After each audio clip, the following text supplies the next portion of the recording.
আমাকে ঘর থেকে এত দূরে এনে, সেই মক্কা থেকে কত দূরে, আমাকে ঘর থেকে এত দূরে নিয়ে এসে আল্লাহ তুমি তোমার শত্রুদের হাতে আমাকে ন্যস্ত করলা।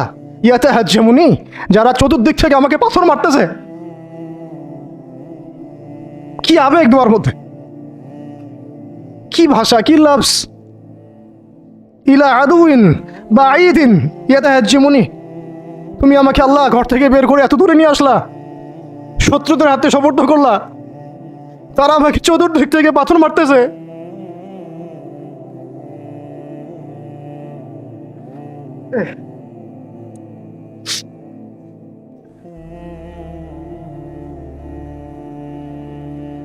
আম্মি লা করিবিন মাল্লাকতাহু আমরি, পরে নবীজি বলছেন আম্মি লা করিব, নাকি আমাকে কাছের মানুষদের হাতে নিয়ে আসছো আল্লাহ। আল্লাহ তুমি কি আমাকে কাছের মানুষদের হাতে উঠাই দিছ? মাল্লাকতাহু আমরি, যারা আমার ভালো মন্দের কাজের মালিক হয়ে গেছে, আমি এসবের কোনো কিছুর পরোয়া করি না। এই সময়ে এই সাহাবী যায়েদ ইবনে হারেসা রাদিয়াল্লাহু আনহু নিজের বুকটা নবী সাল্লাল্লাহু আলাইহি ওয়াসাল্লামের সামনে এইভাবে দিয়ে দিয়েছেন যে যতগুলো পাথর আসবে আমার গায়ে যেন লাগে, আমার নবীর গায়ে না লাগে। বুক যখন থেতলায় গেছে তখন পিঠ দিয়ে দিয়েছেন, ইয়া রাসূলুল্লাহ আপনার গায়ে একটা পাথর যেন না লাগে, আমার পিঠে লাগুক। এই সময়টা চিন্তা করেন, সাহাবীর কথা চিন্তা করেন, তাদের ত্যাগ তিতিক্ষার কথা চিন্তা করেন, ওই সময়ের সবরের কথা চিন্তা করেন। আল কোরআনে বর্ণিত একমাত্র সাহাবীর নাম হচ্ছে যায়েদ ইবনে হারেসা রাদিয়াল্লাহু আনহু।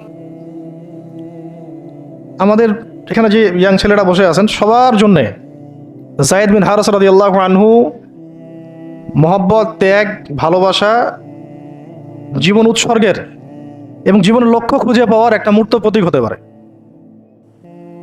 একটু মনোযোগের সাথে অংশটা শুনেন, এটি শেষ অংশ। একমাত্র সাহাবী আল কোরআনে বর্ণিত যার নাম আল কোরআনে এসেছে তিনি হচ্ছেন যায়েদ বিন হারেসা রাদিয়াল্লাহু আনহু। তার বাবার নাম হারেসা। ঘটনা এমন ছিল যে ছোটবেলায় তার মা তাকে নিয়ে এক জায়গায় যাচ্ছিলেন। তো আগে তো ওই যে ডাকাতি হতো, জলদস্যুর আক্রমণ করতো না, এরকম তাঁবুর মধ্যে আক্রমণ হয়েছে এবং তার মায়ের কাছ থেকে সন্তানকে কেড়ে নিয়ে চলে গেছে। মায়ের জন্য কত কষ্টকর এটা, সন্তানের মহব্বত, এটা তো বাবা মারাই বুঝবে সন্তানের প্রতি মহব্বত কাকে বলে, সন্তানকে ছেড়ে থাকার কষ্ট, এটা যারা বাবা মা হয়েছেন তারাই তো বুঝবে। তো এদিকে বাবা মা পাগল প্রায়, সন্তানকে খুঁজে পাওয়া যাচ্ছে না, আর দস্যুরা তাকে নিয়ে ওকাস বাজারে বিক্রি করে দিয়েছে। বাজারে ওকাস, এটা ছিল মক্কায় একটা বাজার, ওখানে মেলা হতো, ওকাস ওখানে বিক্রি করে দিয়েছে। তো ঘটনাক্রমে তখন তার বয়স মাত্র কত হবে, 8 থেকে 10 বছর। ঘটনাক্রমে তাকে খরিদ করেছেন খাদিজা রাদিয়াল্লাহু আনহা। খাদিজা রাদিয়াল্লাহু আনহার আত্মীয়, খাদিজা রাদিয়াল্লাহু আনহার আত্মীয়। তখন কিন্তু নবী সাল্লাল্লাহু আলাইহি ওয়াসাল্লাম নবুয়ত পান নাই, মানে ওহী আসেনি এখনো, বিয়েও হয়নি এখনো। খাদিজা রাদিয়াল্লাহু আনহার সাথে এখনো বিয়ে হয় নাই। তো তার আত্মীয় তাকে কিনে নিয়ে আসছেন, এনে খাদিজা রাদিয়াল্লাহু আনহার খেদমতে দিয়ে দিয়েছেন। খাদিজা রাদিয়াল্লাহু আনহার সাথে যখন নবী সাল্লাল্লাহু আলাইহি ওয়াসাল্লাম বিয়ে হলো তখন তো তার বয়স 40, আর আমাদের নবী সাল্লাল্লাহু আলাইহি ওয়াসাল্লামের বয়স 25। এটা বাংলাদেশে হইলে বাংলাদেশের মানুষ মেনে নিত না, তালাক করাই ছাড়তো অনলাইনের মাধ্যমে। কথা বুঝতে পারছেন?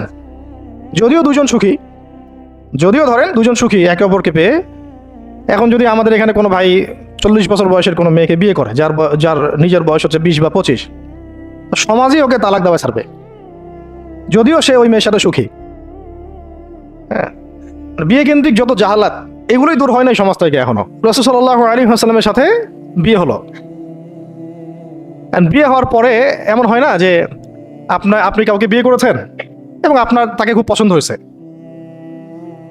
দুজনকে বেশ সন্তুষ্ট আর কি, তেমন আপনি চান না তাকে কিছু হাদিয়া দিতে, হাদিয়া তোফা দিতে মন চাবে না? হাদিয়া দিয়ে কি আবার কেউ ফেরত নেয়? তো হাদিয়া তোফা দিতে তো মন চাবে।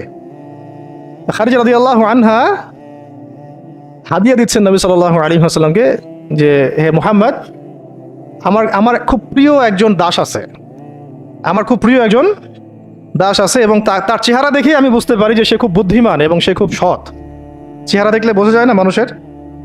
চেহারা কিন্তু কথা বলে, চেহারাও কথা বলে, তবে দেখার চোখ থাকতে হবে, দেখার মতো চোখ থাকতে হবে। গুনাহের চোখ দিয়ে তো কারো চেহারা পড়ার সুযোগই নাই। যেমন আনাস রাদিয়াল্লাহু আনহু, তার জন্য নবী সাল্লাল্লাহু আলাইহি ওয়াসাল্লাম দোয়া করে দিয়েছিলেন না? তার মা দেখেই চিনে ফেলছেন যে হ্যাঁ উনি শেষ নবী, এই চেহারা কোনো মিথ্যাবাদীর চেহারা না। এরকম করে কথা বলা হচ্ছে, ইয়া রাসূলুল্লাহ আমার ছেলের জন্য দোয়া করে দেন। আব্দুল্লাহ বিন সালাম রাদিয়াল্লাহু আনহু ইহুদি ছিলেন, যখন নবীজি মদিনায় গিয়েছেন তার চেহারা দেখেই তিনি বুঝে ফেলছেন যে তিনি শেষ নবী। এই চেহারা কোনো মিথ্যাবাদীর চেহারা হতে পারে না। ওই চোখ থাকতে হবে এবং ওই কলব থাকতে হবে পড়ার জন্যে। তো খাদিজা রাদিয়াল্লাহু আনহা হাদিয়া দিয়েছেন যে আমার খুব প্রিয় একজন দাস আছে, যায়েদ।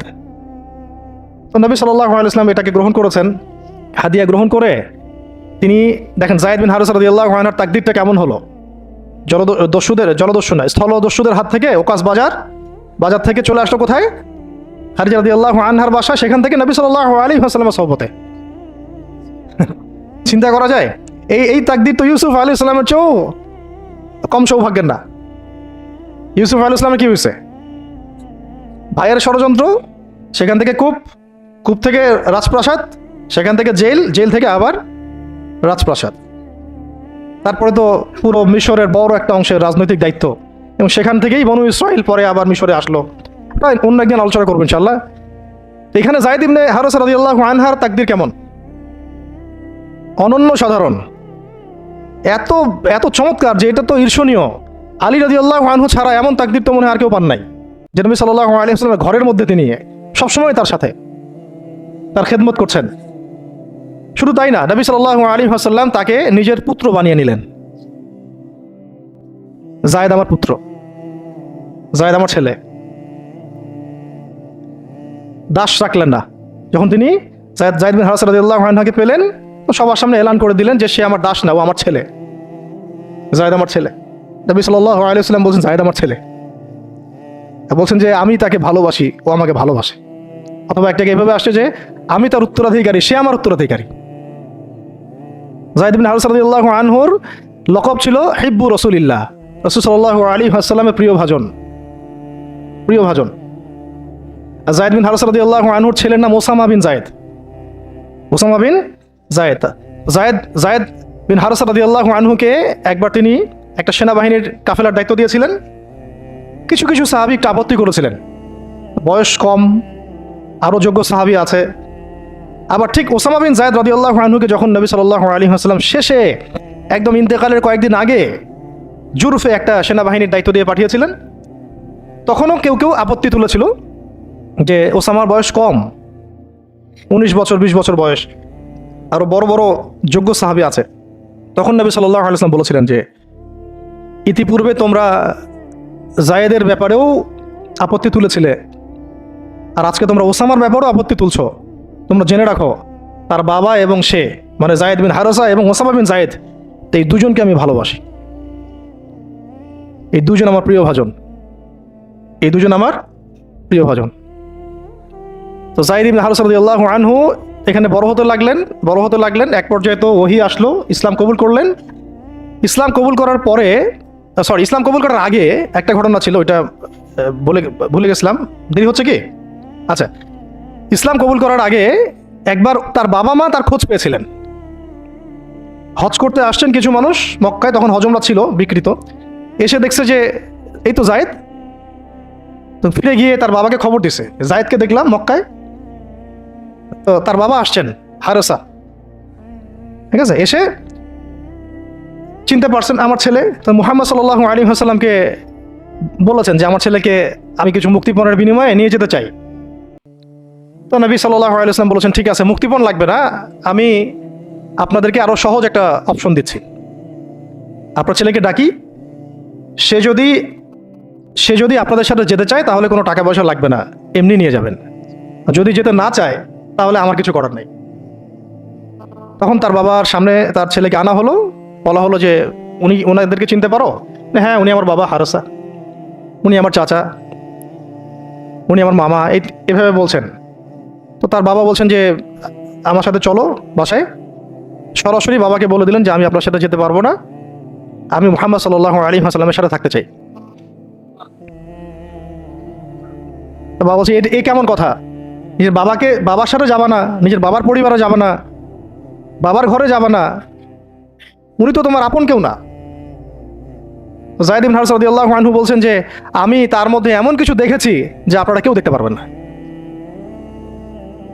এটা সম্পর্ক, মহব্বত, এগুলোকে সম্পর্ক বলে, মহব্বত বলে। অথচ কেউ কাউকে চিনে না, মানে কেউ কারোর সাথে কারো রক্তের সম্পর্ক নাই। নবী সাল্লাল্লাহু আলাইহি ওয়াসাল্লাম তাকে বললেন তখন যে যায়েদকে আমি মুক্ত করে দিয়েছি।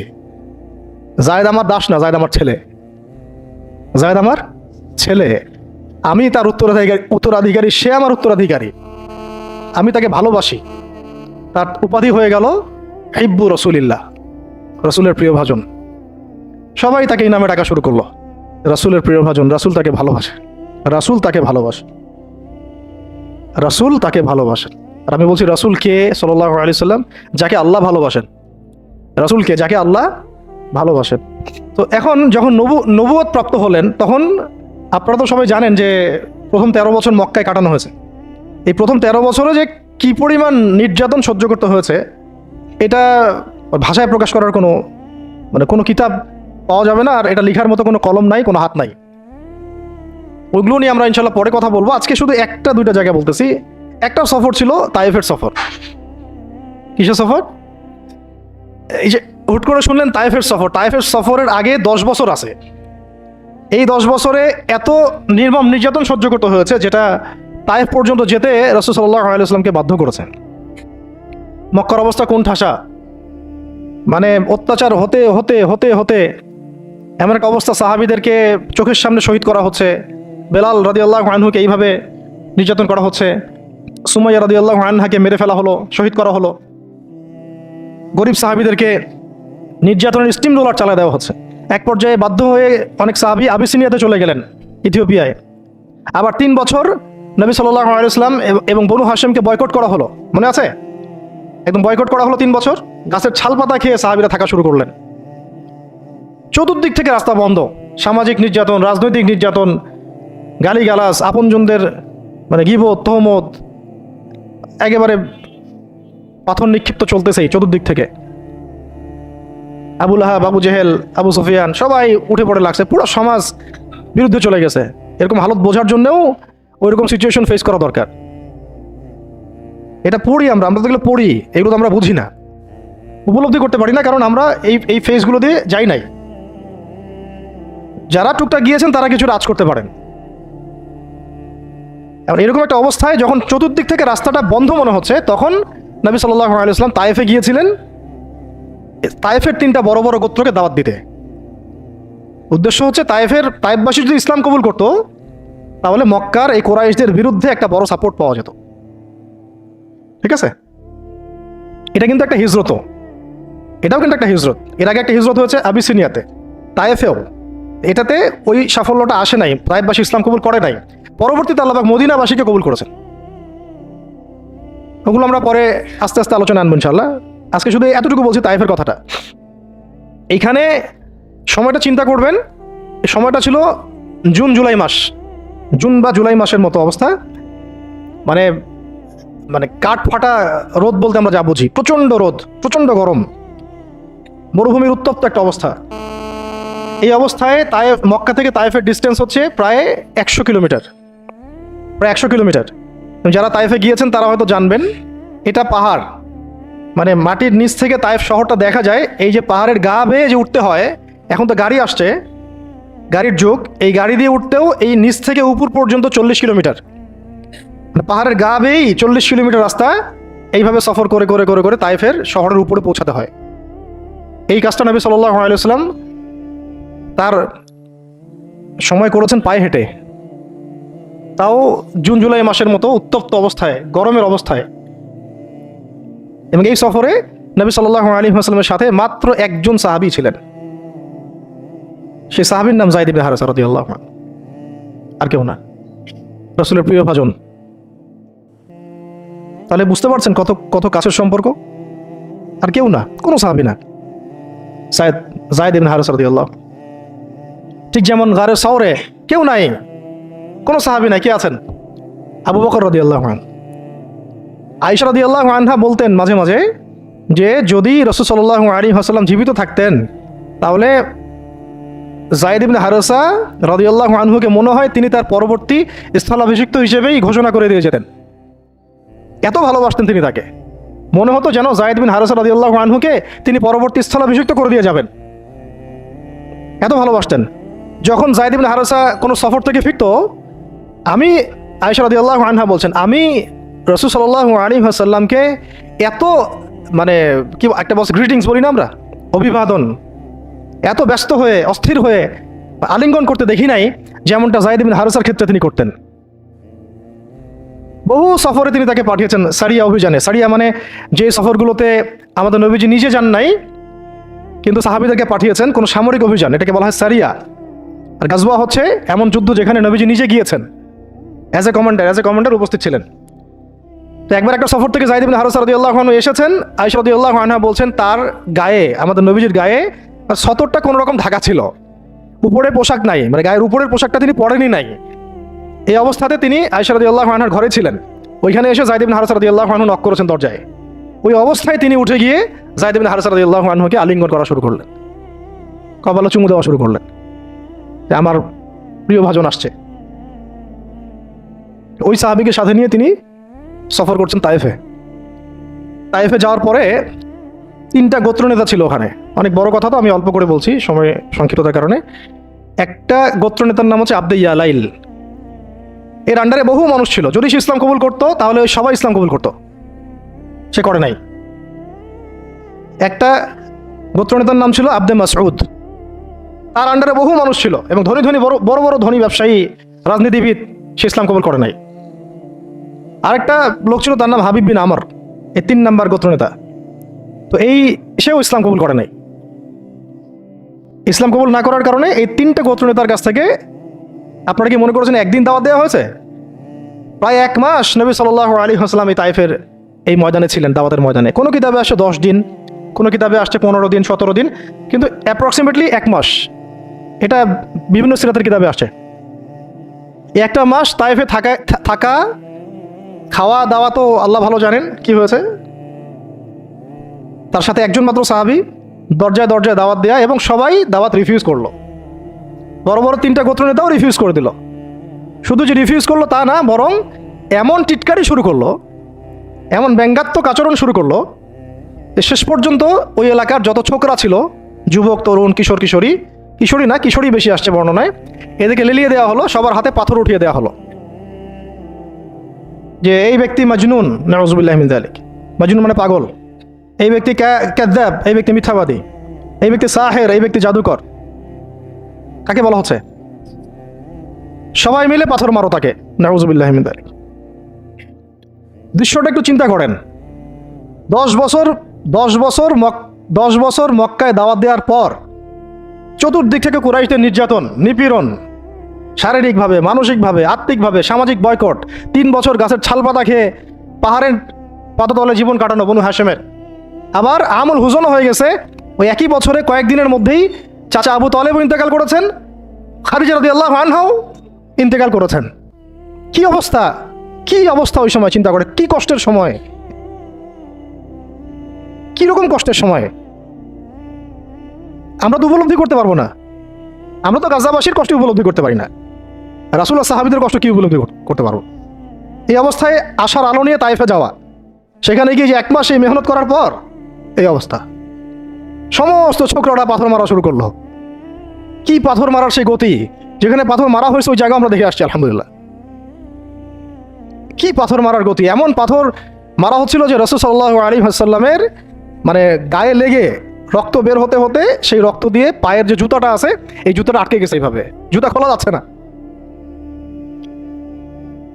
রাসূলুল্লাহ সাল্লাল্লাহু আলাইহি ওয়াসাল্লাম পা থেকে জুতা খোলা যাচ্ছে না, রক্তে আটকে গেছে।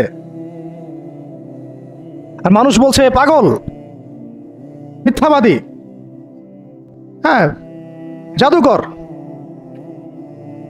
জিনে আসর করছে, মানুষ বলতেছে এগুলা। রাজনৈতিক ক্ষমতা চাই মনে হয়, হ্যাঁ অর্থ চাই মনে হয়, দুনিয়ার জৌলস মনে হয় চায়, আমাদের আমাদের ঐক্য বিনষ্ট করতে আসছে, মারো একে, মেরে বিদায় করো এখান থেকে। কোন পর্যায়ে গেলে মানুষ এই কাজ করতে পারে? কি পরিমাণ ক্ষোভ থাকলে মানুষ এই কাজটা করতে পারে? আর কার এগেন্স্টে করছে? আল্লাহর প্রিয় হাবিব, যার জন্য আল্লাহ পাক ফিরদাউস রেখেছেন, মাকামে মাহমুদ রেখেছেন, যার সুপারিশ ছাড়া আমরা মনে হয় না জান্নাতে কেউ যেতে পারবো, অসম্ভব। যার যার সুপারিশ ছাড়া বিচার শুরুই হবে না কিয়ামতের মাঠে, হিসাব নিকাশ শুরুই হবে না, জান্নাত তো বহু দূরের কথা, জান্নাতের দরজাও খোলা হবে না যিনি আগে না ঢোকা পর্যন্ত। তাকে মানুষ সেভাবে মারা শুরু করলো, রক্ত ঝরতেছে। এই সময়ে এই সাহাবী সাঈদ ইবনে হারেসা রাদিয়াল্লাহু আনহু নিজের বুকটা নবী সাল্লাল্লাহু আলাইহি ওয়াসাল্লামের সামনে এইভাবে দিয়েছেন যে যতগুলো পাথর আসবে আমার গায়ে যেন লাগে, আমার নবীর গায়ে না লাগে। বুক যখন থেতলায় গেছে তখন পিঠ দিয়ে দিয়েছেন, ইয়া রাসূলুল্লাহ আপনার গায়ে একটা পাথর যেন না লাগে, আমার পিঠে লাগুক। এই সময়টা চিন্তা করেন, সাহাবীর কথা চিন্তা করেন, তাদের ত্যাগ তিতিক্ষার কথা চিন্তা করেন, ওই সময়ের সবরের কথা চিন্তা করেন। আর তায়েফবাসী নবী সাল্লাল্লাহু আলাইহি ওয়াসাল্লামের আপনজন ছিল। তায়েফের গোত্রে নবী সাল্লাল্লাহু আলাইহি ওয়াসাল্লামের দুধ পান করানো হয়েছিল, হালিমা সাঈদার গোত্র এটা। দূরের মানুষ আপনাকে যখন ভালো মন্দ বলবে আপনার অতটা কষ্ট হবে না যতটা আপনার কাছের মানুষ আপনাকে ভালো মন্দ বললে কষ্ট হবে। যখন আপনার প্রিয় মানুষেরা আপনাকে পাথর ছুড়বে, এই পাথরের আঘাত সহ্য করা এত সহজ না। কাফেররা, ফাসেকরা, জালেমরা, মুশরিক, মুনাফিকরা পাথর ছুড়বে, সেই পাথর আপনি সৌভাগ্যের সাথে বরণ করতে পারেন, সেই রক্তক্ষরণে আপনার কষ্ট হবে না। প্রিয় মানুষদের দেওয়া অপবাদ, মিথ্যাচার, গীবত, তহমত, পাথর আপনাকে এত কষ্ট দিবে, এই কষ্টের লোড আপনি সহ্য করতে পারবেন না। আর যদি আল্লাহ পাক আপনাকে সহ্য করার ক্ষমতা দিয়ে দেন, ইনশাআল্লাহ আপনি এমন ব্যক্তি হবেন যে ব্যক্তির হাতে আল্লাহ রাব্বুল আলামিন ইসলামের ঝান্ডা উঠাই দেবেন ইনশাআল্লাহ। ইনশাআল্লাহ যাকে আল্লাহ রাব্বুল আলামিন পুরো কওমের জন্য কবুল করবেন ইনশাআল্লাহ। এবং পুরো শক্তি আপনার সামনে একদিন একদিন পরাজয় বরণ করবেই, সময়ের ব্যাপার। যায়েদ বিন হারেসা রাদিয়াল্লাহু আনহু নিজের বুকটা এইভাবে আগলাই দিয়ে রাখছেন, আমার গায়ে লাগুক ইয়া রাসূলুল্লাহ, আপনার গায়ে না লাগে। আজকে আপনি যায়েদ ইবনে হারেসাকে পাবেন কোথায়? কিসের ইসলামী বিপ্লবের কথা বলি আমরা? জামা ইমারা এটা ওইটা, যায়েদ বিন হারেসারাই তো নাই। ওইরকম আখলাকের নেতাও যেমন আমরা পাই না, ওই রকম যায়েদ বিন হারেসাদের মতো আমরা মামুরও তো পাই না। বরং এখন তো এমন যুগ চলতেছে যে মানুষ সামান্য দুনিয়াবী স্বার্থের কারণে, সামান্য দুনিয়াবী স্বার্থ, একটু মোহ, একটু দাম্ভিকতা, একটু অহংকার, একটু জিদ, একটু রাগ, একটু ক্ষোভ ইত্যাদির কারণে মানুষ, নিজের প্রিয় মানুষ আপনাকে মানুষের হাতে উঠাই দিতে পারে। সবাই মিলে তাকে পাথর মারো, আমি তাকে দেখতেছি। সবাই তাকে পাথর মারো, আমি তাকে দেখতেছি। যেন নিজের প্রিয় মানুষকে পাথর মারলে এটা দেখলে আপনার মনে আরো শান্তি আসতেছে। কিভাবে আপনি আপনার প্রিয় মানুষকে হাজারো লক্ষ মানুষের হাতে উঠাই দিতে পারেন, যে মানুষটা তাকে ধর্ষণ করবে, ছিঁড়ে খাবে, পাথর মেরে থাতলা করবে, আবার আপনি তাকে মহব্বতের দাবিও করেন? কিসের মহব্বত? মহব্বত কাকে বলে? মহব্বত তো এইটা যেটা যায়েদ ইবনে হারেসা রাদিয়াল্লাহু আনহু করেছে। এটা কি মহব্বত না? এরকম মহব্বতের নিদর্শন কি আমাদের মধ্যে আছে? কাকে মহব্বত বলা হয় আসলে? আপনারা দৃশ্যটা চিন্তা করেন, এগুলো সিরাতের কিতাবে মওজুদ, পড়েন। নিজের বুকটা তিনি আগলায় দিয়ে রাখছেন। ঠিক এরকমই উহুদের মাঠেও নিজের বুক আগলায় দিয়ে রাখছেন তালহা রাদিয়াল্লাহু আনহু। দূর থেকে একটার পর একটা তীর আসতেছে, ওনার গায়ে লাগতেছে। তীরের আঘাত কি চারটাখানি কথা? সাদ বিন আবি ওয়াক্কাস রাদিয়াল্লাহু আনহু পিঠ দিয়ে রাখছেন, ইয়া রাসূলুল্লাহ আপনার গায়ে যেন না লাগে। তোমরা জীবন্ত শহীদ দেখতে চাও? তালহাকে দেখো, 70-এর বেশি আঘাত তার গায়ে ছিল উহুদের দিন। সাদ বিন আবি ওয়াক্কাস রাদিয়াল্লাহু আনহুকে নবীজি বলছেন যে হে সাদ, তীর ছুড়ো, তোমার জন্য আমার পিতামাতা কুরবান হয়ে যাক। কোন সাহাবীর জন্য নবীজি এমন কথা বলেন নাই যে তোমার জন্য আমার পিতামাতা কুরবান হয়ে যাক। এবং সাহাবীরা বলতেন ইয়া রাসূলুল্লাহ আপনার জন্য আমার পিতামাতা কুরবান হয়ে যাক। একমাত্র সাহাবী সাদ বিন আবি ওয়াক্কাস রাদিয়াল্লাহু আনহুর জন্য নবী সাল্লাল্লাহু আলাইহি ওয়াসাল্লাম এই কথা বলেছেন। ওই ময়দানে উম্মে ওমারাও ছিলেন, মহিলা সাহাবী, অনবরত তীর ছুঁড়েছেন রাসূলের গায়ে যেন আঘাত না লাগে। ওই ময়দানে হানজালা ছিলেন, ছুটতে ছুটতে আবু সুফিয়ান পর্যন্ত পৌঁছে গিয়েছেন। ওই অবস্থায় তার শাহাদাত হয়ে গেছে, তাকে মারতে পারেন নাই, উল্টা তার গায়ে আঘাত লেগে গেছিল। গাসাসুল মালাইকা, শহীদ হওয়ার পরে দেখা যায় তার দেহটা মাটি থেকে উপরে উঠে আসে আর দেহ থেকে পানি ঝরতেছে। নবীজি জিজ্ঞাসা করা হলো তার এই হালত কেন?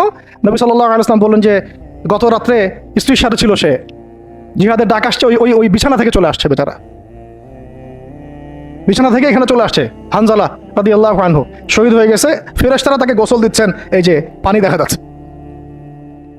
ওই মাঠে সাদ বিন রবি রাদিয়াল্লাহু আনহু ছিলেন, একদম শেষ নিঃশ্বাস যাচ্ছে যাচ্ছে তার অবস্থা। আমাদের নবীজি বললেন সাদ বিন রবিকে খুঁজে বের করো, সে আমার প্রিয় ভাজন, তাকে খুঁজে বের করো। খুঁজতে গিয়ে দেখা গেল যে তিনি এইরকম একটা হালত, ৬০-৭০টা আঘাতের চিহ্ন নিয়ে প্রায় যান যাচ্ছে যাচ্ছে অবস্থা। সাহাবী বললেন, হে সাদ, রাসূল সাল্লাল্লাহু আলাইহি ওয়াসাল্লাম তোমাকে সালাম দিয়েছে, রাসূল তোমাকে সালাম দিয়েছেন, আর জিজ্ঞাসা করছেন তুমি কেমন অনুভব করতেছো এখন? সাদ বিন রবি বলছেন, রাসূলের কাছে আমার সালাম পৌঁছে দিও, আর আল্লাহর কসম আমি জান্নাতের ঘ্রাণ পাচ্ছি এখন। এটা বলতে বলতে তার শাহাদাত হয়ে যায়।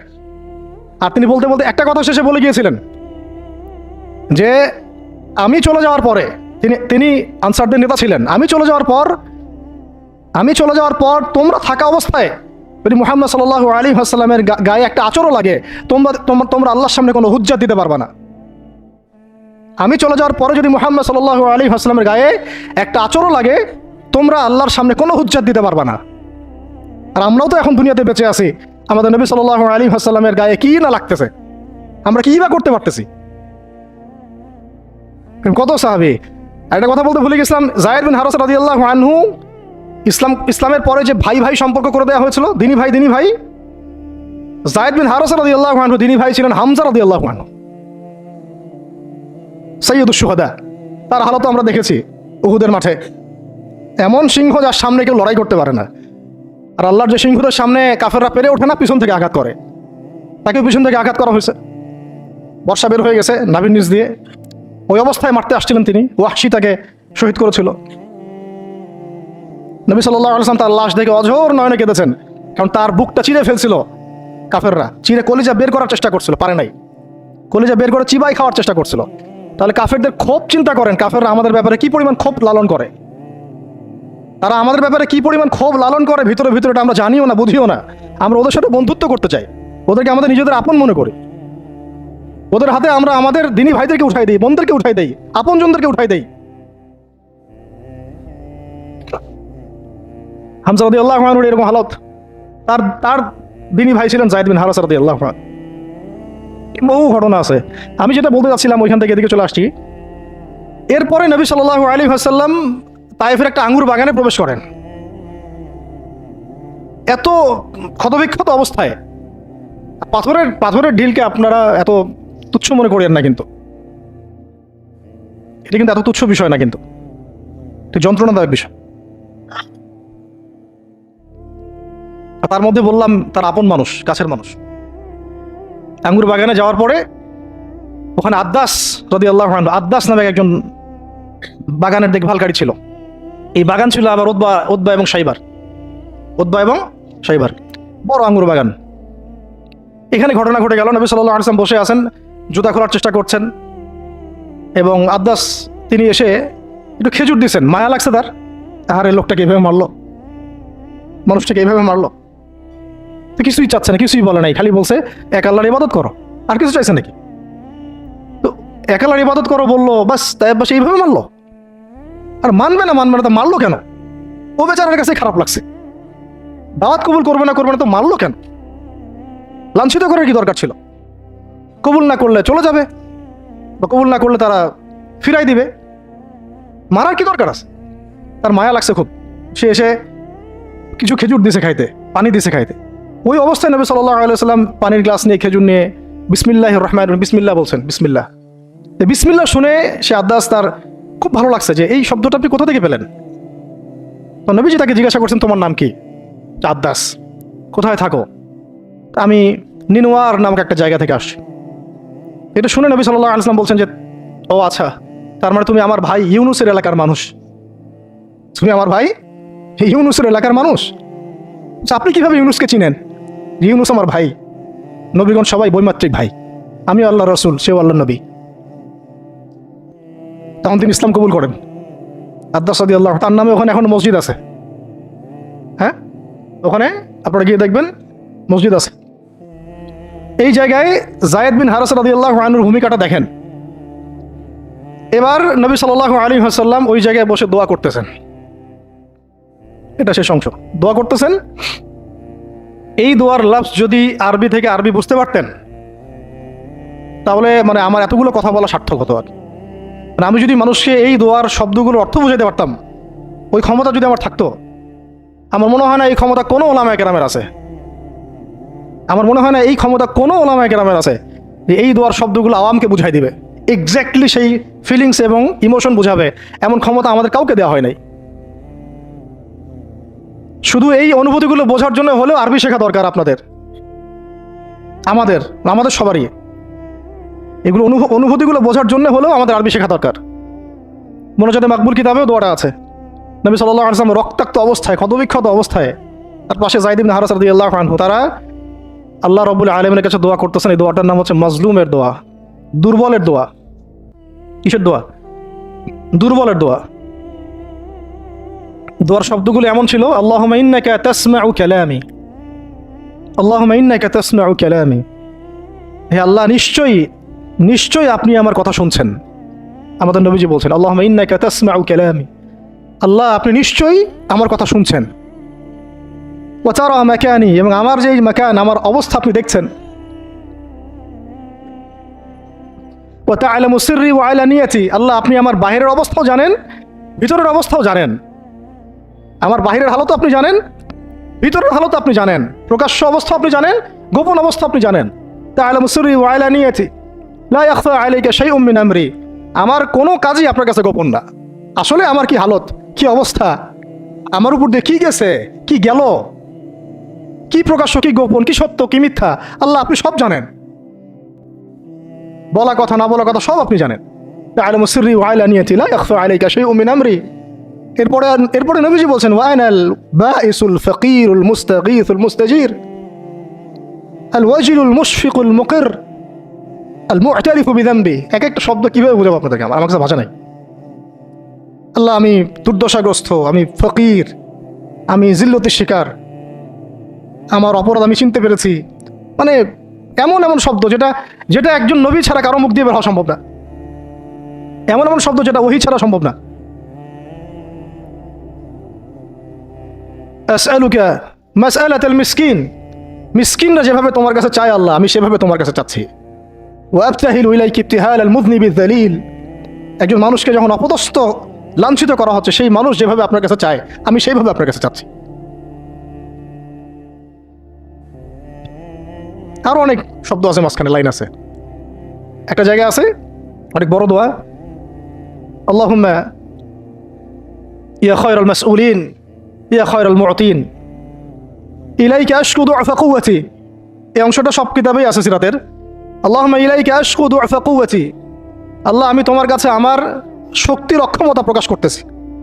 মানে আমার যে শক্তি নাই এখন, সাহেববাসী আমার সাথে এগুলো করলো, আমার তো শক্তি নাই এখন, আমার এই শক্তির অক্ষমতা আল্লাহ আমি তোমার কাছে প্রকাশ করতেছি।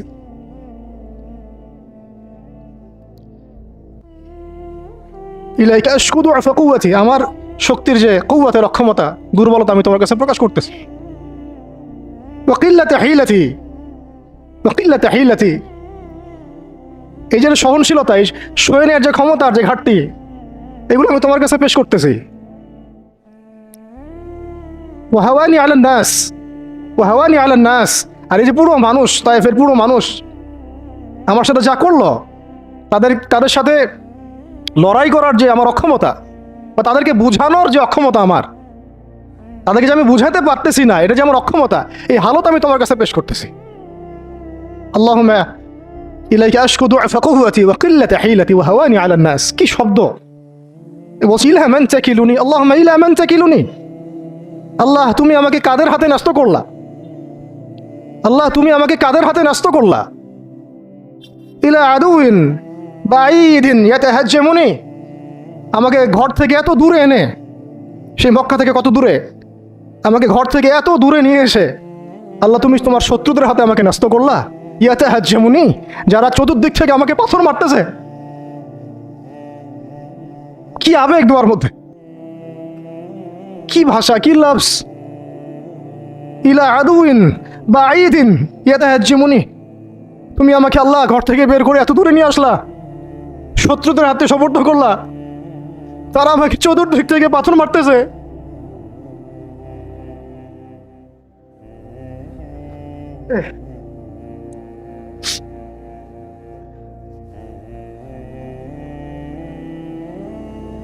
আমিলা করিবিন মাল্লাকতাহু আমরি, পরে নবীজি বলছেন আমিলা করিব, নাকি আমাকে কাছের মানুষদের হাতে নিয়ে আসছো আল্লাহ। আল্লাহ তুমি কি আমাকে কাছের মানুষদের হাতে উঠাই দিছ? মাল্লাকতাহু আমরি, যারা আমার ভালো মন্দের কাজের মালিক হয়ে গেছে। এইভাবে দোয়া করতে লাগলেন নবী সাল্লাল্লাহু আলাইহি ওয়াসাল্লাম। যায়েদ বিন হারিস রাদিয়াল্লাহু আনহু শামিল আছেন এখানে। তারপরে নবীজি বলছেন ইল্লাম তাকুন সাখিতুন আলাই ফালা উবালি, আল্লাহ এত কিছুর পরে যদি তুমি আমার প্রতি অসন্তুষ্ট না হও, আমার কিছুই যায় আসে না। আল্লাহ এত কিছু হয়ে গেল, এরপরে যদি তুমি আমার উপর অসন্তুষ্ট না হও, অন্তত আমার কিছুই যায় আসে না। আলহামদুলিল্লাহ।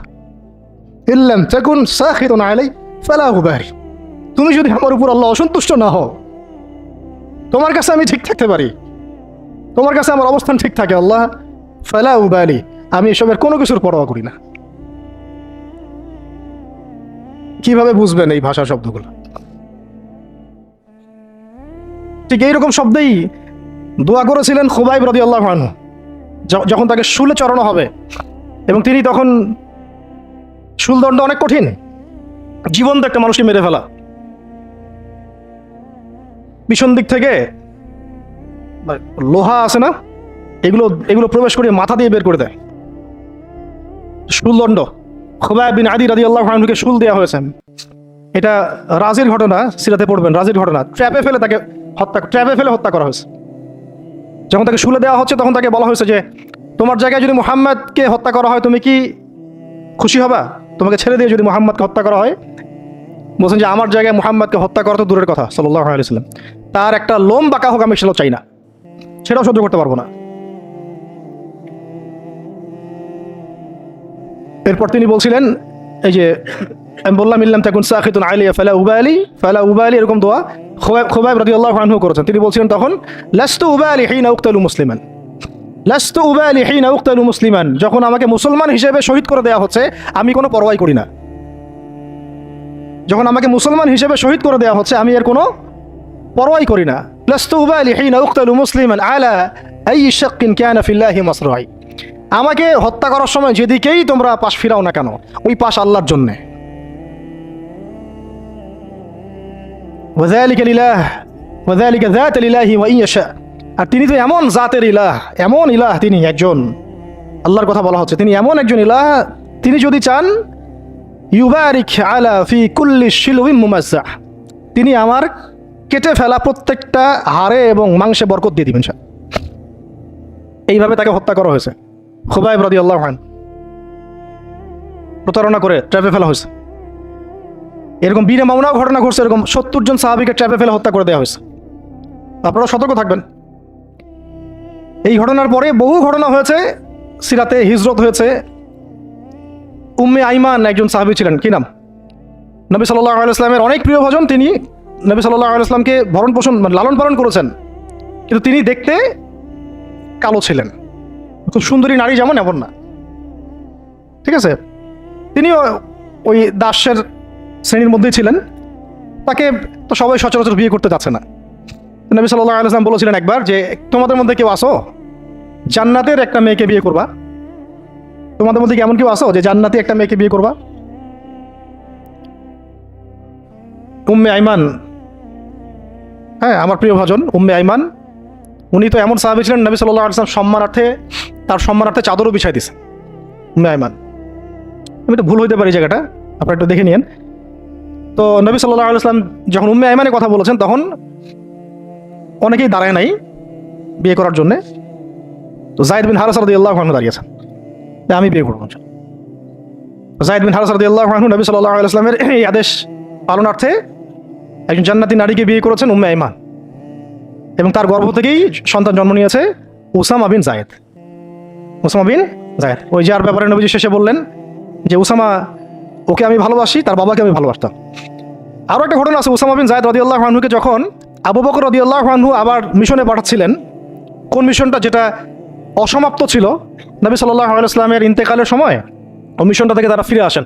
পরে আবু বকর রাদিয়াল্লাহু আনহু আবার এই জায়েশ পাঠান জুরফ নামক জায়গায় রোমানদের এগেনস্টে। তো তখন কিছু কিছু সাহাবী আপত্তি তুলছিলেন। তখন আবু বকর রাদিয়াল্লাহু আনহু বলছিলেন যে সাকিলাত উম্মুকা ইবনুল খাত্তাব, হে ওমর, তোমার মা তোমাকে হারায় ফেলুক। ওমর রাদিয়াল্লাহু আনহু বলছিলেন যে একটু ভেবে দেখেন, আরো বড় বড় সাহাবীরা আছেন, আনসারী সাহাবীরা আছেন। তখন আবু বকর রাদিয়াল্লাহু আনহু বলছেন যে ইস্তা'মালাহু রাসূলুল্লাহ, তাকে আল্লাহ রাসূল সাল্লাল্লাহু আলাইহি ওয়াসাল্লাম দায়িত্ব দিয়ে গিয়েছিলেন। ওয়া আনতা তা'মুরুনি আন আনজিহা, আর আনজিহু, আর তুমি আমাকে আদেশ করতেছো যে আমি তাকে স্থলাভিষিক্ত করব। তুমি ফিরে যাও, প্রস্তুতি গ্রহণ করো, সাহাবীদেরকে বলো প্রস্তুতি নিতে, তার ওসামার জাইশে যাবে। তো সে হচ্ছে ওসামা বিন যায়েদ রাদিয়াল্লাহু আনহু, আসছেন উম্মে আইমান রাদিয়াল্লাহু আনহার গর্ভ থেকে, জান্নাতি নারী। তো জান্নাতি নারীর জন্য রূপ সৌন্দর্য শর্ত না, জান্নাতি নারীর জন্য কি শর্ত না? রূপ সৌন্দর্য শর্ত না, তাকওয়া, ঈমান, এগুলো শর্ত। এরকম বিয়েও তিনি করেছেন নবী সাল্লাল্লাহু আলাইহি ওয়াসাল্লামের পছন্দ মতো। আবার তিনি যায়নাব বিনতে জাহাশ রাদিয়াল্লাহু আনহাকেও বিয়ে করেছিলেন। যায়নাব বিনতে জাহাশ রাদিয়াল্লাহু আনহাকে বিয়ে করেছিলেন, কিন্তু একটু শেষ করে দিচ্ছি, 5 মিনিট, একটু ধৈর্য ধরেন। যায়নাব বিনতে জাহাশ রাদিয়াল্লাহু আনহাকে তিনি বিয়ে করেছিলেন, এটাও নবী সাল্লাল্লাহু আলাইহি ওয়াসাল্লামেরই ইয়াতে তত্ত্বাবধানে হয়েছিল।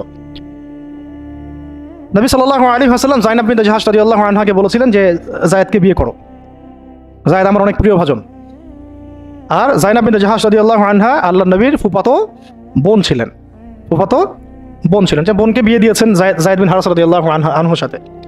কিন্তু দাম্পত্য জীবনে মানে স্টেবিলিটি ছিল না, দাম্পত্য জীবনে একদম নির্ঝঞ্ঝাট ছিল না জীবনটা, একটু সমস্যা হচ্ছিল। কারণ যায়েদ রাদিয়াল্লাহু আনহু গোত্রগতভাবে কি ছিলেন?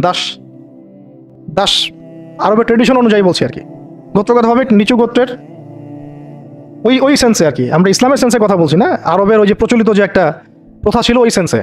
আর যায়নাব বিনতে জাহাশ রাদিয়াল্লাহু আনহা উচ্চ বংশের, আন্ডারস্ট্যান্ডিংয়ে একটু প্রবলেম হতে পারে, হচ্ছিল এটা।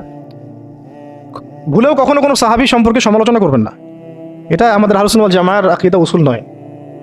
কোনো সাহাবী সম্পর্কে না, সাহাবীদের মধ্যে যা হয় হয়ে যাক, যুদ্ধও যদি হয়ে যায় তবুও সমালোচনা করা যাবে না, এই আকীদা যেন ঠিক থাকে। যারাই সাহাবীদের সমালোচনা করে তারা আহলুস সুন্নাহ ওয়াল জামাআতের আকীদা থেকে সরে গেছে। এখানে সাহাবীদের কোনো সমালোচনার সুযোগ নাই, কিন্তু দাম্পত্য জীবনে মনোমালিন্য হচ্ছিল, এটা খুব স্বাভাবিক বিষয়। বহু সাহাবীর জীবনে এমন অনেক ঘটনাই ঘটেছে, একাধিক বিয়ে, একাধিক তালাক, একাধিক অনেক কিছু হয়েছে। মানুষ হতে পারে, কখনো ভ্যালিড কারণ থাকতে পারে, কখনো মানুষ শয়তানের প্ররোচনা থাকতে পারে, কখনো জিন শয়তানের প্ররোচনা থাকতে পারে, কখনো আরও অন্য কিছু হতে পারে। তো যাই হোক, এখন তালাক হয়ে গেছে। যায়েদ বিন হারেসা রাদিয়াল্লাহু আনহু যায়নাব বিনতে জাহাশ রাদিয়াল্লাহু আনহাকে তালাক দিয়ে দিয়েছে। এরপরে নবী সাল্লাল্লাহু আলাইহি ওয়াসাল্লাম বিয়ে করেছেন যায়নাব বিনতে জাহাশ রাদিয়াল্লাহু আনহাকে। এইটা নিয়ে আরবের মধ্যে একটু কথা সরাসরি হচ্ছিল যে পালক পুত্রের স্ত্রীকে বিয়ে করেছে, আরবের মানুষ এটা নিয়ে কানাঘোষা করছিল। তখন আল্লাহ রাব্বুল আলামিন আয়াত নাজিল করেছিলেন, সূরা আহজাবের মধ্যে আছে, যে মুহাম্মদ সাল্লাল্লাহু আলাইহি ওয়াসাল্লাম তোমাদের মধ্যে কোনো পুরুষের পিতা নন, মা কানা মুহাম্মাদুন আবা আহাদিম মির রিজালিকুম ওয়ালাকিন রাসূলুল্লাহি ওয়া খাতামান নাবিয়্যিন।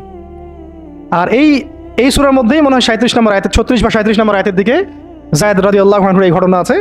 যখন যায়েদ তালাক দিল, তুমি চক্ষু লজ্জা করলে, মানুষকে লজ্জা করলে, কিন্তু আল্লাহ রাব্বুল আলামিন বিধানদাতা, তিনি বিধান দিলেন যে পালক পুত্রের বিষয়টা আরবরা যেভাবে ডিল করে সেটা আল্লাহ রাব্বুল আলামিনের ওহী নয় বা আল্লাহ পাকের বিধান নয়।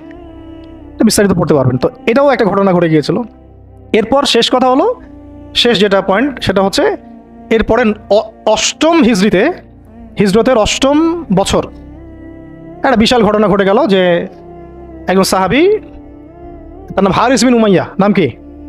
হারিস বিন উমাইয়া, তাকে নবী সাল্লাল্লাহু আলাইহি ওয়াসাল্লাম চিঠি দিয়েছেন, একটা চিঠি দিয়ে, শেষ অংশ, চিঠি দিয়ে তিনি পাঠিয়েছেন, যাও গাসসান নামক জায়গায় যাও। কোথায়? গাসসান। এটা জর্ডান আছে না, জর্ডান, এই জর্ডানের একটা জায়গা হলো গাসসান। এই গাসসান নামক জায়গায় যাও, সেখানে একজন গভর্নর আছে, তার নাম সুরাহাবিল। কি নাম? তাকে পত্রটা দিবা, দিয়ে ইসলাম কবুল করতে বলবা। তো হারিস বিন উমাইয়া রাদিয়াল্লাহু আনহু গিয়েছেন। এবার এরা এত বেশি উদ্ধত ছিল, সাহাবীকে ধরে হত্যা করে দিয়েছে। নাউজুবিল্লাহ। তিনি কিন্তু রাষ্ট্রদূত, রাষ্ট্রদূতকে হত্যা করা জঘন্য অপরাধ, এমনিতেই অপরাধ, তার মধ্যে রাসূলের রাষ্ট্রদূত সাহাবী তিনি, তাকে এভাবে হত্যা করে দেওয়া হলো। কয়জন সাহাবীকে হত্যা করলো? কয়জন? এর আগে আমি একটা ঘটনা বলছিলাম না, বনু কাইনুকার ঘটনা। একজন নারী সাহাবীকে টিস করেছিল, আরেকজন সাহাবী প্রতিবাদ করেছিলেন, সেই সাহাবীকে মেরে ফেলা হয়, হত্যা করা হয়, শহীদ করা হয়। নবী সাল্লাল্লাহু আলাইহি ওয়াসাল্লাম পুরা বনু কাইনুকার সাথে যুদ্ধ করেছেন। এখানেও দেখেন একজন সাহাবী হারিস বিন উমাইয়া রাদিয়াল্লাহু আনহুকে হত্যা করা হলো। এবার নবী সাল্লাল্লাহু আলাইহি ওয়াসাল্লাম 3000 সেনাবাহিনী গঠন করলেন। কত হাজার?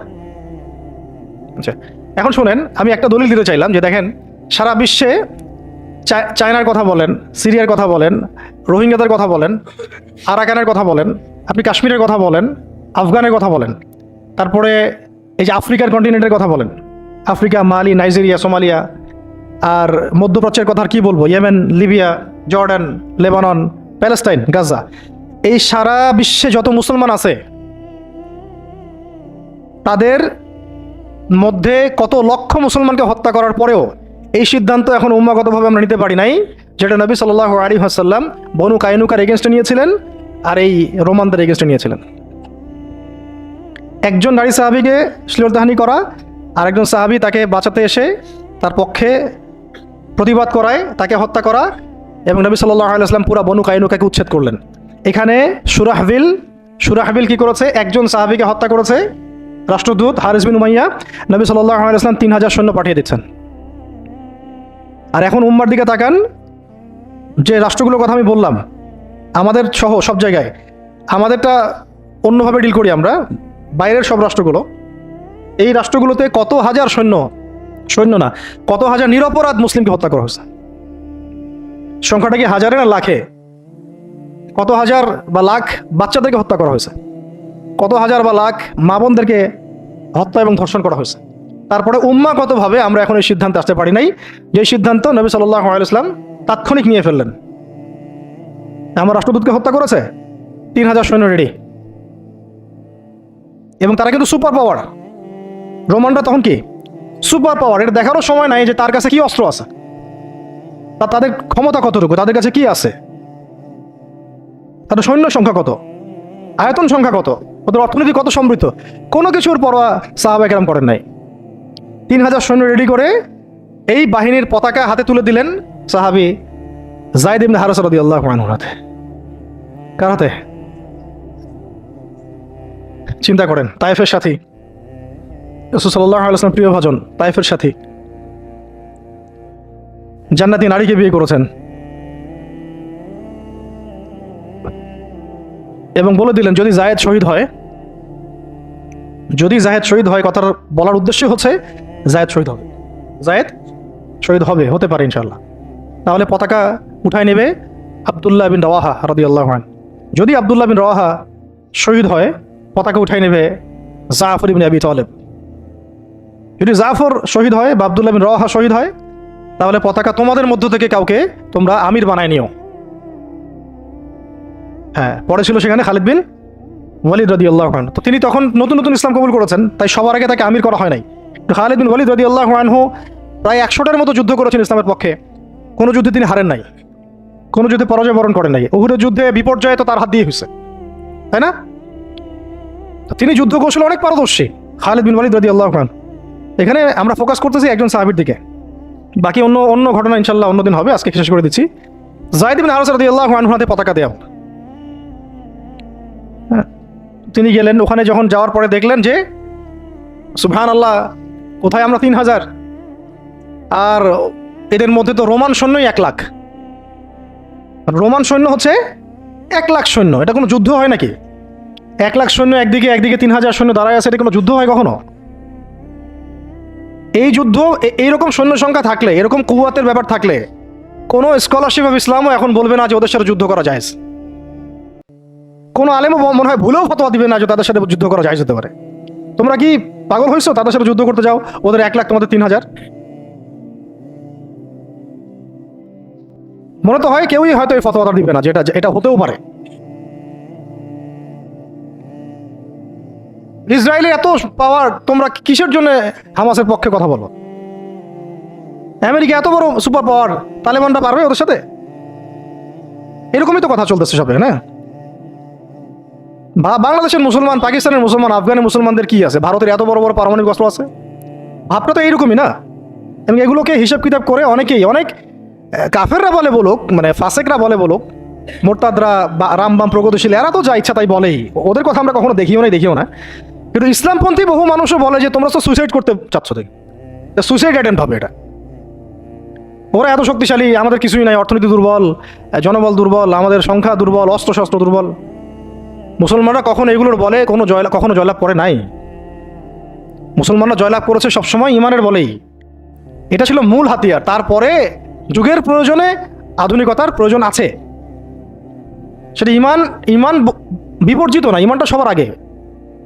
ইমানই তো পরাজয়, অস্ত্র দিয়ে তো আর কিছু করতে পারবেন না। এখন যদি আমাদেরকে পারমাণবিক বড় বড় অস্ত্র দিয়ে দেওয়া হয়, তবুও তো মনে হয় যুদ্ধের পথে কেউ হাঁটতে চাবে না, জিহাদের পথে কেউ হাঁটতে চাবে না। বলবো যে এটা তো সুইসাইড অ্যাটেম্প্ট হবে। ওরা তো, ন্যাটো তো এতগুলো দেশের সমন্বয় গঠিত। ইসরায়েলের সাথে তো এত কান্ট্রি আছে, তোমাদের সাথে কারা আছে? ইসরায়েলের সাথে এত বড় বড় কান্ট্রি তো আছেই, 50টা, 60টা, 70টা। হামাসকে তো এখনো নির্মূল করতে পারলো না, পারছে? আমেরিকার সাথে তো এত বড় বড় রাষ্ট্র ছিল, তালেবান থেকে তো নির্মূল করতে পারে নাই। তো মিসাইল তো এখনো দেখা যায় পৃথিবীর বুকে। তো জাতিগতভাবে আমরা ওই জায়গায় হাঁটতেই পারি নাই, ওই পথে আমরা হাঁটতে পারি নাই। শুধু দাওয়াত দিয়ে সারা বিশ্বে খিলাফা কায়েম হবে না। যারা বলে দাওয়াতই একমাত্র মেহনত, শুধুমাত্র দাওয়াত দিয়ে সারা বিশ্বে খিলাফা কায়েম হবে না, ইসলামী ইমারা কায়েম হবে না। আপনারা 100 বছর দাওয়াত দিতে থাকেন, ইমারা কায়েম হবে না। শুধু দাওয়াত দিয়ে রাসূল সাল্লাল্লাহু আলাইহি ওয়াসাল্লাম একেবারে আরব আজম এইটা জয় করেন নাই। দাওয়াতের সাথে জিহাদও ছিল। হ্যাঁ, এটা আলাদা আলোচনা যে এটা শর্ত কি হবে, প্রস্তুতি কি হবে, উসুল কি হবে, এটা আলোচনা করতে চাইলে আলোচনা হতে পারে। আলোচনার তো জায়গায় রাখেন নাই আপনারা, সব তো বন্ধ, দরজাই বন্ধ। বরং এগুলো নিয়ে যারাই 2-4টা কথা বলছে, ওরা তো শেষ। সমাজই ওদেরকে মেনে নেয় নাই, ইসলামপন্থী ভাই বোনরাই মেনে নেয় নাই। কাফেররা মানা তো বহুত দূরের কথা, কাফেররা তাদের মাথার দাম নির্ধারণ করছে আর কি। কিন্তু আস্তে আস্তে বিশ্ব এদিকে যাবেই, আমরা চাই আর না চাই, ওয়ার্ল্ড এদিকে যাবে, আখিরুজ্জামান এদিকেই যেটা থাকবে। তো আল্লাহ পাক আমাদের নসিবে যদি এটা থাকে এবং আমাদের উপরে যদি এটা কোনো না কোনোভাবে অবধারিত হয়ে যায়, আল্লাহ পাক আমাদেরকে কুওয়াতের সাথে অংশ নেওয়ার তৌফিক দেন। এবং সব দিক থেকে, আধ্যাত্মিকভাবে, ইমানের দিক থেকে, আমলের দিক থেকে, আখলাকের দিক থেকে, সমাজের দিক থেকে, জ্ঞানের দিক থেকে আল্লাহ পাক ওই রকম চেতনা এবং প্রস্তুতি আমাদের মনের মধ্যে দান করে দেন। প্রস্তুতি তো আগে মনের বিষয়। তো শেষ করতেছি। এবার এই যায়েদ ইবনে হারেসা রাদিয়াল্লাহু আনহু, এখানে আলোচনা হচ্ছে আমরা কি যুদ্ধ কালকে করব, নাকি মদিনা থেকে সৈন্য পাঠাতে বলবো, নাকি আমরা অন্য কোনো পথে যাব, নাকি ব্যাকফুটে যাব, নাকি পত্র পাঠাবো রাসূলকে জানাবো বিষয়টা। তো দেখা গেল পরের দিন সৈন্য 1 লাখ না, সৈন্য 2 লাখ সৈন্য। আরও গাসসানি গোত্রের বিভিন্ন জায়গা থেকে আরবরা আসছে, আরও 1 লাখ। এবার ফতোয়া কোন জায়গায় যাইতো? আমরা হইলে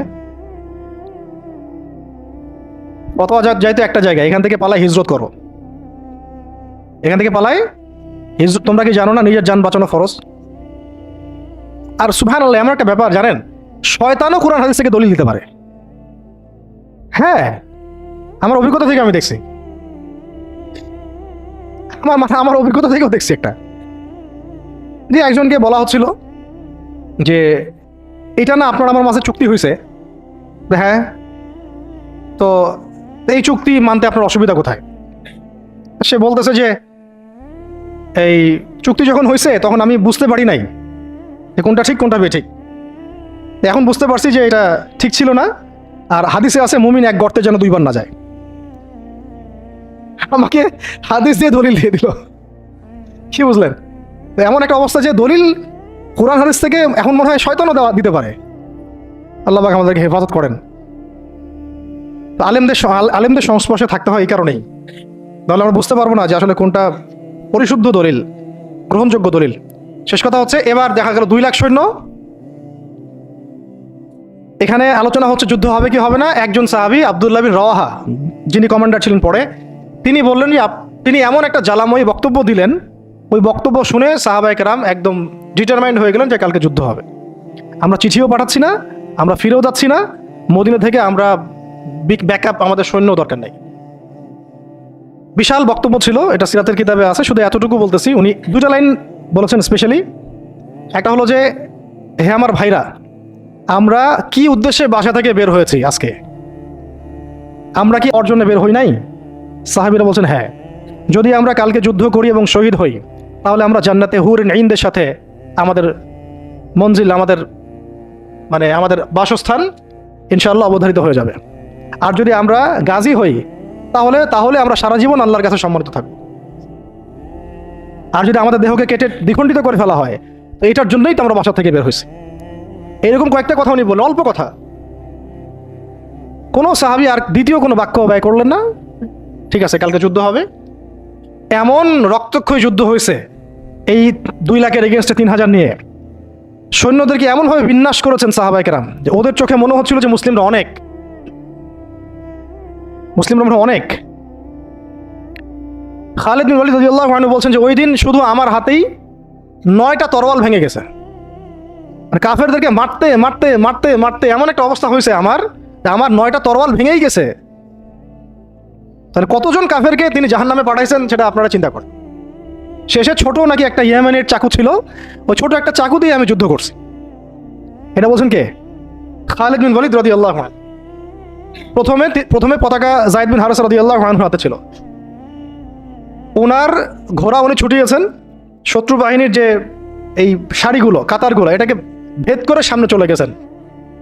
তার যতগুলো আঘাত, সবগুলো দেহের সামনের দিকে বেশি, পিছনের দিকে নাই। পিছন থেকে আক্রমণ করতে তাকে পারতেছে না।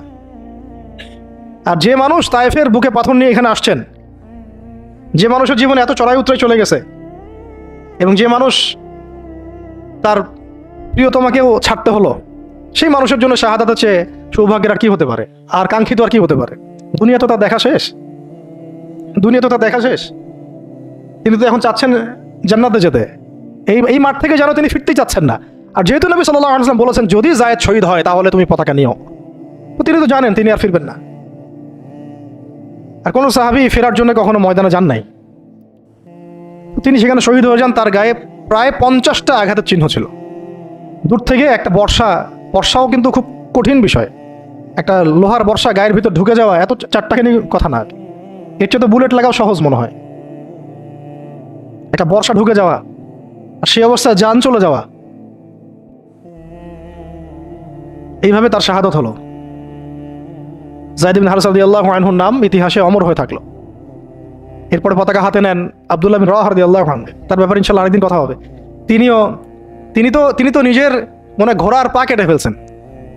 তিনি এবং জাফর ইবনে আবি তালিব রাদিয়াল্লাহু আনহু, তারা ঘোড়ার পা কেটে ফেলছেন যাতে ঘোড়ায় চড়ে পালিয়ে যাওয়ার কোনো সুযোগ চিন্তাও মাথায় না আসে।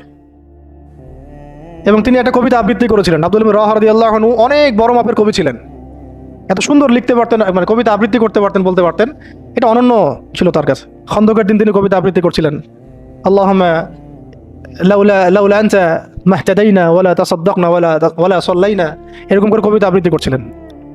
নাহনুল্লাযী বায়আ মুহাম্মাদা আলাল জিহাদি মা বাকিনা আবাদা। আরবি কবিতাগুলো সুবহানাল্লাহ এত সুন্দর। তিনি কবিতা আবৃত্তি করতে করতে, যুদ্ধ করতে করতে শহীদ হয়েছেন আব্দুল্লাহ বিন রওয়াহা রাদিয়াল্লাহু আনহু। এরপরে জাফর রাদিয়াল্লাহু আনহু পতাকা নেন এবং যে হাতে পতাকা নিয়েছেন সেই হাতটা কেটে পড়ে গেছে। একজন আঘাত করছে রোমান সৈন্যদের মধ্যে। রোমানরা অনেক প্রশিক্ষিত ছিল, তার মধ্যে 2 লাখ নিয়ে আসছে। একজন সাহাবীর চারপাশে কতজন ঘিরে ফেলছে এটা তো ঠিক নাই। এইগুলো আমরা কি দেখি গণতান্ত্রিক মারামারি, এগুলো তো কিছু না। ওটা তো সম্মুখ সমরের ব্যাটল ফিল্ড ছিল,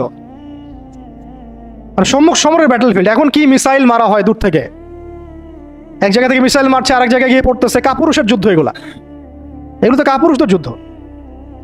এটা ছিল সম্মুখ সমর ব্যাটল, এটাই ছিল ব্যাটল। একজনকে মিনিমাম এখানে 50 জনের সাথে ডিল করতে হচ্ছে। আর চিন্তা করেন সাহাবীরা কি পারদর্শী ছিলেন যুদ্ধে। কি পরিমাণ সাহসী ছিলেন, কি পরিমাণে তারা দুরন্ত ছিলেন, হ্যাঁ, কি পরিমাণে তারা দুঃসাহসী ছিলেন। শুধু সাহসী বললে ভুল হবে, দুঃসাহসী ছিলেন। কি শৌর্যবীর্য ছিল, আর কি পরিমাণ কৌয়াত ছিল তাদের কাছে, আর কত প্রশিক্ষিত স্কিল ছিলেন তারা, যে একাই 10 জন 20 জন 50 জনকে বার্তা দিতেন না। তো আর আমাদের তো সব যুদ্ধ আর ফেসবুকে আর কি, যত মানে কাজ সব ফেসবুকে। অর্থাৎ বাস্তবিকভাবে কিন্তু দেখবেন যে একজন দুজনের সাথেও মানে ফাইট করার মতো হয়তো ওই ক্যাপাবিলিটিও নাই। করছে দেখা যায় কাফেররা অনেক শক্তিশালী হয়ে বসে আছে। এগুলো আবেগ ছাড়তে হবে, বাস্তববাদী হতে হবে, ঈমান আমল তাকওয়ার সাথে সব ধরনের প্রিপারেশন, মানে যেটাকে আমরা বলি এদাদ, শারীরিক মানসিক সব দিক থেকে প্রস্তুতির দরকার আছে। আর এটা মুসলিম রাষ্ট্রের সেনাবাহিনীর কাজ, মুসলিম রাষ্ট্রের সেনাবাহিনী, অন্যান্য ফোর্সদেরও কাজ এগুলো। তাদেরকেও তো এসব চেতনা কখনো মনে শোনানোই হয় নাই। যা শুনে তারা হয়তো সেটা ব্যক্তিগতভাবে তারা শোনে। সিস্টেম তো এরকম না, সিস্টেম তো তাদেরকে এইসব জাজবায় কখনো উদ্বুদ্ধই করবে না যে আপনারা একটা ভালো প্রফেশনে আছেন, যদি এই প্রফেশনের দিক থেকে অনেস্ট থাকতে পারেন, সৎ থাকতে পারেন, আল্লাহর জন্য যুদ্ধ করতে পারেন, শহীদ হয়ে যাবেন। এটা কি বলা হয়? বরং বলা হয় আমার জাতিসংঘের মিশনে যান, ওখানে গেলে টাকা পাবেন। আর ওই মিশন কাফেরদের পক্ষে, মুসলমানদের বিরুদ্ধে মুসলমানকে লাগাই দেয়, রাখে ওদের ভাড়াটে সৈন্য হিসেবে কাজ করায়। আমাদের শক্তি তারা নিচ্ছে, আমাদের জনবল নিচ্ছে, নিয়ে আমাদের এগেনস্টেই প্রয়োগ করতেছে। আল্লাহ পাক আমাদের ভাইদেরকে বুঝ দেন, ইনশাল্লাহ ভাইরাও বুঝবে একদিন না একদিন। এই বুঝ ঠেকে রাখা যাবে না, এই হেদায়েত, এই বুঝ, এই আলোগুলো কেউ ঠেকে রাখতে পারবে না। আল্লাহ দিল থেকে দিলে ছড়াই দিবেন ইনশাল্লাহ। কোনো কিছু করে কোনো লাভ হবে না, মানে কোনো কিছু করেই কোনো লাভ হবে না। কাউকে দমায় দেওয়া, থামায় দেওয়া, কোনো জাতিগোষ্ঠীকে নির্মূল করা, রাজনৈতিক আগ্রাসন, অর্থনৈতিক স্যাংশন, কিছু করে লাভ হবে না। এই আলো এবং এই জজবা, এই আগুন দিল থেকে দিলে আল্লাহ জ্বালাই দিবেন ইনশাআল্লাহ। এগুলো জাস্ট সময়ের ব্যাপার, শুধু সময়ের ব্যাপার এগুলা। শেষমেশ আরেকটা হাতে যখন পতাকা নিয়েছেন তিনি, এই হাতটাও কেটে পড়ে গেছে। ওই অবস্থা চিন্তা করেন, তখন তিনি বুকের সাথে পতাকাটাকে এভাবে জড়ায় ধরে রাখছে কে? জাফর ইবনে আবি তালহা রাদিয়াল্লাহু আনহু। ব্যাস, তারপরে কাফের কয়েকজন এসে তাকে দ্বিখণ্ডিত করে ফেলে। জর্ডানে এখনো তাদের রওজা কবর এখনো আছে, তাদের কবর এখনো ওখানেই আছে, মোতার প্রান্তরেই আছে। এইভাবে মুসলিমদের মধ্যে শহীদ হয়েছে মাত্র 12 জন সাহাবী, মাত্র 12 জন সাহাবী শহীদ হয়েছেন এই যুদ্ধে, মোতার যুদ্ধে। আর আমি তো বললাম খালিদ বিন ওয়ালিদ রাদিয়াল্লাহু আনহু একাই 9টা তরোয়াল ভাঙছেন। এরপরে পতাকা হাতে নেন খালিদ ইবনুল ওয়ালিদ রাদিয়াল্লাহু আনহু, এবং তিনি এমনভাবে সাহাবীদেরকে ফাংশন করেছেন যে যুদ্ধও করছেন, আবার ব্যাকফুটেও আসছেন, আবার সামনে যান, আবার পিছনে আসেন, সামনে সৈন্য পিছনে, পিছনের সৈন্য সামনে, ডানেরটা বামে, বামেরটা ডানে। ওরা হকচকায় গেছে, মনে করছে যে মনে হয় অনেক ফোর্স মনে হয় পিছন থেকে আসতেছে। আর আল্লাহ পাকের সাহায্য তো আছেই, ফেরেশতা নাজিল করে আল্লাহ সাহায্য করেন। ওদের মনে আল্লাহ ত্রাস সৃষ্টি করে দিয়েছেন, ভয়ে আল্লাহ পাক কাফেরদের মনে ভয় সৃষ্টি করে দিয়েছেন। তো ওরা আর সামনে আসার সাহস পায় নাই। আস্তে আস্তে এই বাহিনী পিছাতে মদিনা পর্যন্ত চলে আসছে। মুতার বিশাল ঘটনা, মুতার যুদ্ধ।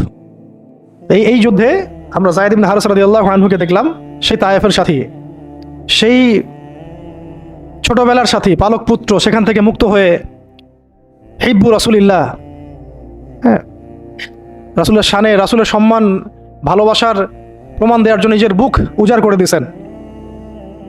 পিঠ দেখেন নাই, বুক উজাড় করে দিয়েছেন। যাকে মহব্বত করেন তাকে একা ছেড়ে দেন নাই, যাকে মহব্বত করেন তাকে একা ছেড়ে দেন নাই যে সবাই পাথর মারুক আর সে থেতলা হয়ে যাক, বিধ্বস্ত হয়ে যাক, ক্ষতবিক্ষত হয়ে যাক। বরং তিনি মহব্বতের পরিচয় দিয়েছেন এইভাবে যে নিজের গায়ে আঘাত নিয়েছেন, আঘাতগুলো নিজের গায়ে নিয়েছেন, তাও সরে যান নাই, দায়িত্ব থেকে অবহেলা করেন নাই। প্রকৃতপক্ষে এটাই হলো মহব্বতের পরিচয়। এমন মহব্বত যদি তাকদীরে নসিব হয়, অবশ্যই দুনিয়াতে আপনারা যে কেউ সৌভাগ্যবান। আর যদি এটা নসিব না হয়, এটাও একদিক থেকে আপনি সৌভাগ্যবান যে আপনি দুনিয়ার আসল হাকিকত বুঝতে পেরেছেন, যে পরকালটা ঠিক এমনই হবে, পরকালটা ঠিক এমনই হবে, কবরটা এমনই হবে, হাসরটা এমনই হবে, মিজানটা এমনই হবে, পুলসিরাতটা এমনই হবে। ইয়াউমা ইয়াফিরুল মারউ মিন আখিহি ওয়া উম্মিহি ওয়া আবিহি ওয়া সাহিবাতিহি ওয়া বানিহি লিকুল্লি ইমরিন মিনহুম ইয়াউমা ইযিন শা'নু ইউগনি। সেদিন প্রত্যেকেই যার যার নফস নিয়ে থাকবে। শেষ কথা হচ্ছে, রাসূল সাল্লাল্লাহু আলাইহি ওয়াসাল্লামের কাছে এই খবরগুলো আসতে থাকলো যে যায়েদ শহীদ হলো, জাফর শহীদ হলো, আব্দুল্লাহ বিন রাওহা শহীদ হলো। নবী সাল্লাল্লাহু আলাইহি ওয়াসাল্লাম ছুটে গিয়ে যায়েদ রাদিয়াল্লাহু আনহুর ছোট্ট মেয়েকে কোলে নিয়েছেন, নিয়ে কান্না শুরু করছেন। সাহাবীরা বলছেন, ইয়া রাসূলুল্লাহ, আপনিও কান্না করেন? তো নবীজি বলছেন যে এটা রহমত, আল্লাহর রহমত। আল্লাহ পাক যাকে ইচ্ছা তাকে এই রহমত দেন, কাঁদতে পারাটাও রহমত। এরপরে নবীজি একটা দোয়াও করতেন, এই সময় না, মানে নবীজি একটা দোয়াও করতেন প্রায়, আল্লাহুম্মা উরযুকনি, আল্লাহুম্মা ইজআলনি না আল্লাহুম্মা উরযুকনি, একটু দেখতে হবে এই শব্দটা। আইনাইনি আইনাইনি হাত্তালাতাইন তাসকিয়ানিল কলবা বিযুরুফিদ দাম'i মিন খাশিয়াতিক ক্বাবলা আন তাকুনা দুমু'ু দামান ওয়া আদরাসু জামরা। আল্লাহ আমাকে এমন দুটো চোখ দিও যে চোখ দুটো কাঁদতে পারে এবং সেই চোখের পানি দিয়ে কলব পর্যন্ত সিক্ত হয়ে যায়। ওই দিন আসার পূর্বেই, যেদিন চোখের পানি রক্তে পরিণত হবে আর দাঁতের মাড়িগুলো আগুনে পরিণত হবে।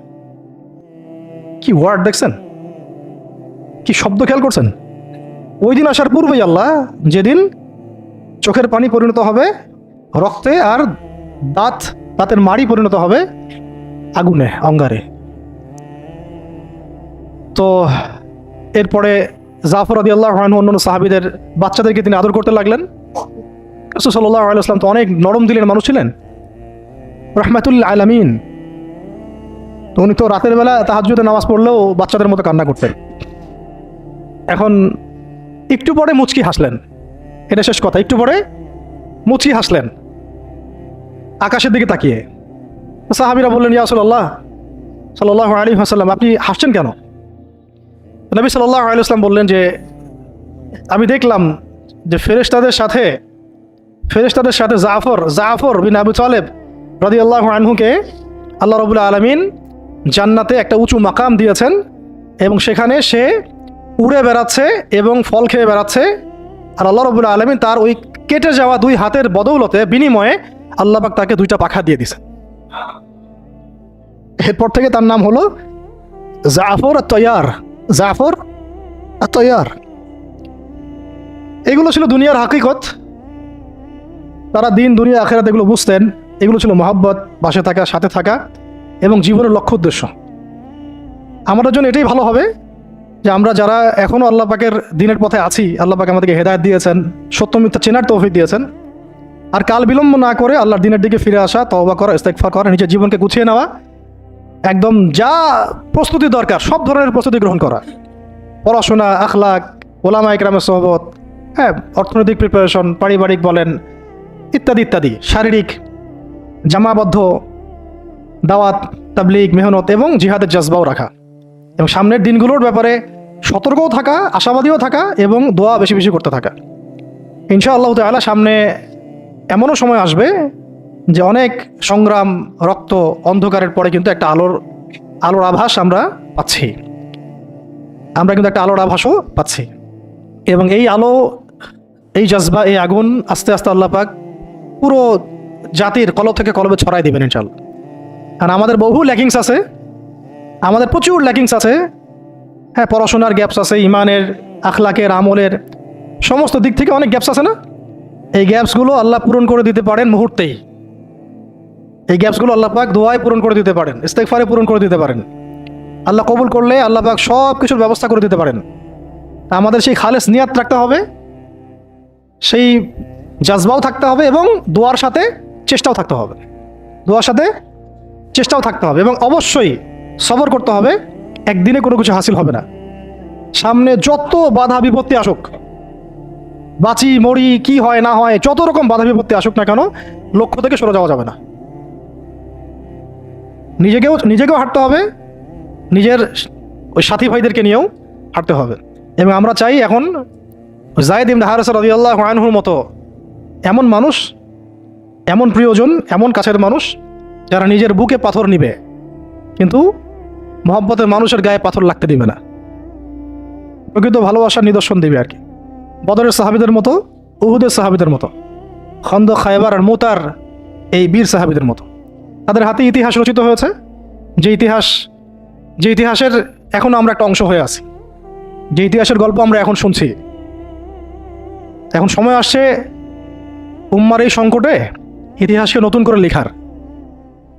ইতিহাস লিখতে হলে সেরকম কবুলিয়াত হাসিল করতে হবে। আল্লাহ পাক যেন সবাইকে সেই কবুলিয়াত হাসিল করার তৌফিক দেন এবং আমরা আমাদের সমস্ত অপারগতা, সমস্ত গুনাহ, আমাদের যত ল্যাকিংস আছে সব আল্লাহর কাছে পেশ করছি। আল্লাহ পাক আমাদের সমস্ত ত্রুটিগুলো যেন সংশোধন করে দেন, সমস্ত গ্যাপসগুলো ফুলফিল করে দেন, যত গোনা আল্লাহ মাফ করে দেন, এবং যেভাবে চললে বললে আমল করলে আমরা সেই মাকাম হাসিল করতে পারবো, সেই গন্তব্য হাসিল করতে পারবো, ওইভাবে আল্লাহ যেন করায় নেন আমাদেরকে দিয়ে। কারণ আমাদের কোনো শক্তি নেই, কোনো ক্ষমতা নেই, এবং চেষ্টা করার মতো করার তৌফিক আল্লাহ আমাদেরকে দেন। আল্লাহ পাক আমাদের সব দিনই ভাইদেরকে, বোনদেরকে এবং আমাদের উম্মায় যারা কাজ করতেছেন যে ব্যানারই হোক, আমরা সব ভাইদের ব্যাপারে শুভাকাঙ্ক্ষী থাকবো। সবার মধ্যেই কিছু গ্যাপস থাকতে পারে, আমরা সবাই ব্যক্তিগতভাবে গুনাহগার, কিন্তু উম্মার এই অবস্থায় আমরা কাদা ছড়াছড়ি করবো না, দলাদলি করবো না। উম্মার এই অবস্থায় আমরা একে অপরের সাথে বিদ্বেষ এইসবে যাব না। হ্যাঁ, আমরা আমাদের মতো করে হৃদ্যতার বন্ধনটা ঠিক রাখার চেষ্টা করব। আর হক আর বাতিল আল্লাহ পাক জানেন, আল্লাহ পাক হকপন্থীদেরকে বিজয় দেবেন ইনশাআল্লাহ। ঠিক আছে? আর লৌকিকতা থেকে বেঁচে থাকতে হবে। লৌকিকতা, লোক দেখানো বিষয়, এই অনলাইন অ্যাক্টিভিজম, অনলাইনের যে আসক্তি, হ্যাঁ, এইটাকে এই ইলিউশনের একটা জগৎকে বাস্তব মনে করা, এই সব বিষয়গুলো থেকে ফারেক থাকা। মাঠ পর্যায়ে কাজ করতে হবে। মাঠ পর্যায়ে যে ভাইরা কাজ করতেছেন তাদের সাথে থাকা দরকার আছে, এবং আমাদের যে মুসলিম ভাইরাই কাজ করতেছেন সবার হাত শক্তিশালী করার দরকার আছে। ঠিক আছে? আল্লাহ পাক আমাদের সবাইকে সাহাবীদের মতো কবুল করেন। আল্লাহ পাক আমাদের সবাইকে সাহাবায়ে কেরামের সেই আকীদা, আমল, মানহাজ এবং সেই তরিকা মোতাবেক চলার তৌফিক দান করেন।